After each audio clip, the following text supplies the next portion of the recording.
Today I am finally sitting down to talk about what I'm doing to get my period back, which I'm really excited to film because I'm sharing my experience simply because I want to help others going through the same thing. I know what it's like. I know how much it sucks to be in your head, and I just want to be open and share about it, and I want other people to talk about it because it's something that really just gets pushed under the rug. So I've pretty much lost my period for about, I would say 12 months. It's kind of a little bit in denial about it because I did go to the GP. I went to the GP and I was like, look, I haven't had a period for 6 months, maybe the first time I went to the GP. And then they pretty much almost said that it was normal.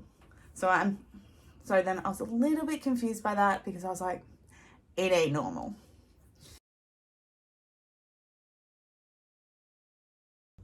I had to think about it and I was like, I really don't think that it actually is. So I went back to the GP and was like, look, it's been a long time now. Can we do some tests? Like, what's going on? I want to know why I'm not ovulating. So I had all the tests done for PCOS. So I had to get an ultrasound, internal ultrasound, fun. Had all my blood work done and it all came back inconclusive. There was nothing wrong. Everything was fine. My hormone levels were definitely out of whack. So I think my estrogen was really low. So what they wanted to do to fix it was they wanted to put me on the pill. And then I went home and I had to think about it and I was like, I don't want to do that. So then what ended up happening, I went to see an acupuncturist and she's the one that diagnosed me with hypothalamic amenorrhea. And I was like, oh my God, this is what I have. I started reading all about it. I started, reading all the books, watching all the videos, listening to all the podcasts. And I was like, oh my God, this is exactly what I have. So the main way that this is caused is because you have put your body under too much stress. It is screaming out for help. It's like, I have stopped this. Can you please listen to me? And for a long time, I wasn't listening to my body. The main reason how it's caused is too much stress in your life from stressful situations, not eating enough food, and doing too much exercise. It's all different for everyone, and you have to find out what your trigger is to why your body has stopped. It's different for everyone. So some people literally might be going through too much stress in their life. So going through a really stressful time at work, going through stressful times in their relationships, going through stressful times at uni, for example. For me personally, it was actually a combination of all three. So I was studying. It was in my last year of uni. I was studying full time. I was working, and then I was going on these crazy yo-yo over exercising, going through these challenges. So I signed up for a CrossFit gym where I was doing CrossFit like 4 times a week and I was eating like 1,600 calories. Then I tried a different challenge and I went paleo, I yo-yoed, I binged, restricted, binge, restrict, binge. Just went in these stupid little eating cycles. Sorry, they're not stupid because at the time I didn't know any better. So what really triggered me was I started working with a coach. I'm not going to name names, but what I did was it was a 12-week challenge and I was training 4 days in the gym and then I got set on 1,700 calories. So there was no work my way down to 1,700. There was no working my way up and all this jazz. So I just got put on 4 days in the gym, 1,700 calories. But what wasn't included in the plan was the amount of walking I was doing, the amount of activities that I do. So I'm such an active person. So I ride my bike a lot. I go surfing a lot. I just love life. I love being outside, love doing things. So that definitely wasn't taken account into my plan. But because I was on this challenge, I had to stick to my plan. I stuck to it like a T. I was counting my calories every day. I was weighing myself every single day. And I was looking at the number on that scale and I was like, yes, I lost a kilo this week. Or yes, I I lost 0.5 gram. But the downside is, as soon as I put weight on, I felt so shit about myself. So through this challenge, 1,700 calories, counting calories to the T, every single thing I ate. If I ate over my calories, I felt so guilty. I had so much shame. And the other thing was, with the calories, 1,700, I was freaking hungry. And I was like, what the hell? Why do I feel hungry all the time? Like, am I meant to feel this hungry? And now what I realize, it's your body screaming to eat more because you're not functioning correctly. So this whole time I was hungry, wasn't eating because I was sticking to my calories. Then, because I couldn't handle it anymore, I would eat an apple and then I would feel extremely guilty. The guilt was real. So I did this 12-week challenge. I got to the end and I was skinny. Like, I was so small. I was like 58 kilos. Put that into perspective now. I'm probably sitting around probably 63. And I'm still quite, like, I'm so small now. So I'm like going down that, obviously. I lost all my energy. I lost my libido. I lost the will to do anything because I was so grumpy and hungry all the time. And for what? To be skinny just doesn't make sense. So I ended the challenge. And then I started working with someone because I was afraid of food. I was afraid to eat because I was afraid to get fat. I hired another coach and I was like, I need help. I can't eat food because I'm afraid of it. I was afraid of eating an extra bowl of oats because I was hungry. So she was really, really helpful, and I'm very grateful for her that she helped me reverse my calories back up to get me to back up to about 2,500. That process was pretty good and pretty actually easy for me having that help, because she was guiding me. She was like, yes, it's okay to eat, Laura. Your body is hungry. You need to do it. Over that, it was amazing because I was like, oh my God, this is normal. This is what I'm actually meant to feel like. So I reversed my calories back up to about 2,400. And then I wanted to go on a holiday and I wanted to completely stop calorie counting, and I just put it out cold turkey because I was like, I can't handle it anymore.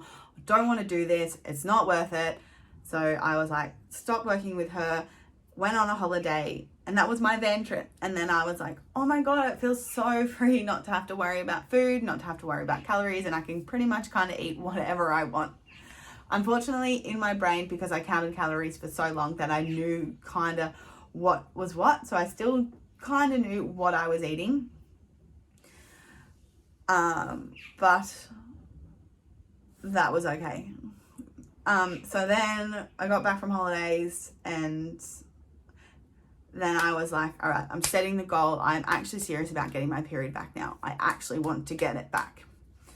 So I increased my food again, but things were just not budging. So then I started working with an exercise physiologist, and that was a game changer for me, because this whole time I just was like, yeah, I have an active life, like that's what I do. I actually realized that my exercise was hindering getting my period back. And yes, like I prescribe exercise all the time. So it's like, it's so hard to turn it around and sort of tell you what to do. So that's why I reached out for help. She was like, you're addicted to the dopamine response that you get from exercise. Like, you just love exercise. It's an addiction. I'm like, holy crap, that is so true. That's actually true. Like, I love going for walks because of the flow and the high that I get. And I love going for bike rides, and I love going to Pilates because you just feel so good after it. So that was pointed out to me. So it wasn't just the under eating, it was actually the over exercising that I didn't really realize that was happening in my life.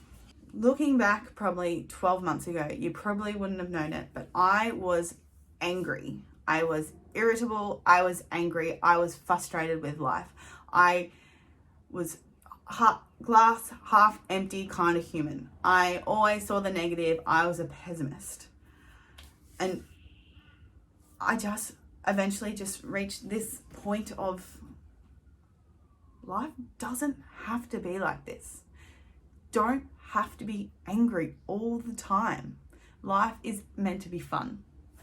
So this is the point where I decided that something needs to change. I need to take action and I need to be high vibe. So this is when it started on the journey to getting my period back. But for me, it's not just about getting my period back. It's about just getting my health back. It's about getting my function back. It's about me learning what life is meant to be like, pretty much. I know it sounds extreme, but when you get in these really low lows of body image and you hate yourself and you feel so guilty about eating an apple, it gets to the point where it's just like, it's so upsetting. So that brings me to now and what I'm doing right now to get my period back. So at the moment, I am only doing one form of exercise a day for 45 minutes max. So in a day, I used to go for a walk for like a 45-minute walk. I used to do a Pilates class and go to the gym all in one day. So that's been cut right back, just doing one exercise session a day. And if I need to take a little mental break, is 20-minute walk. And honestly, that's all you need. 20 minutes actually makes you feel good. And what I've realized is since decreasing my amount of exercise, my step count still is like what it would be with the walk. So I'm actually moving more throughout the day than I was before without even realizing it. So that's actually really cool. That's a win. Definitely like moving more around at work and doing all this because I've got more energy and I'm not so tired all the time. The second thing I'm doing is increasing my food and getting over all my fear foods. So I've got a couple of fear foods that I have been working on, olive oil for one, and desserts. So I have been I'm choosing to eat desserts every day using olive oil in my cooking. So just slowly overcoming those fears. And then it's definitely easing for sure. I'm not so afraid to do things.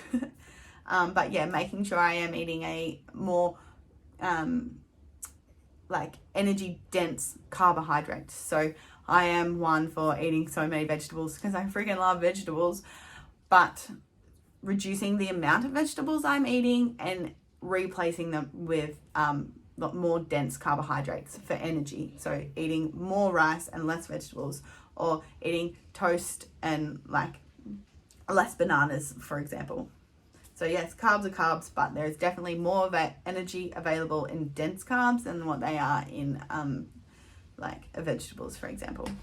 So making sure my carbs are on point, obviously incorporating my healthy fats. That wasn't hard for me because I freaking love avocado and I freaking love peanut butter. So I'm doing that, resting, and yeah, so that's pretty much what I'm doing at the moment. So really making sure my exercise is down pat, making sure my food is on point, getting rid of my fear foods. Oh, another thing that I'm really focusing on is working on my body image and my self-esteem. So that's something that I've been working on for a long time now. I would say like probably like 2 months, probably longer than that actually, like really journaling it out, really looking at myself and being like, Laura, you're actually beautiful. Just being honest with yourself and sort of fixing the body image, because if the body image is not fixed, then the over exercising and under eating is not going to be fixed, because they are the reason why. So your body image is the cause of why you're choosing to eat what you eat and move the way you do. Finding pleasure in everyday activities and doing more things for pleasure, like painting and having a nice coffee and slowing right down and just doing things to raise my vibe. So sharing content, I love doing that. I love dancing, that's been really good. And yeah, and just making amazing food without the stress and enjoying every little bit of it. So let me know what you guys are doing. I hope this helped, and see you next time.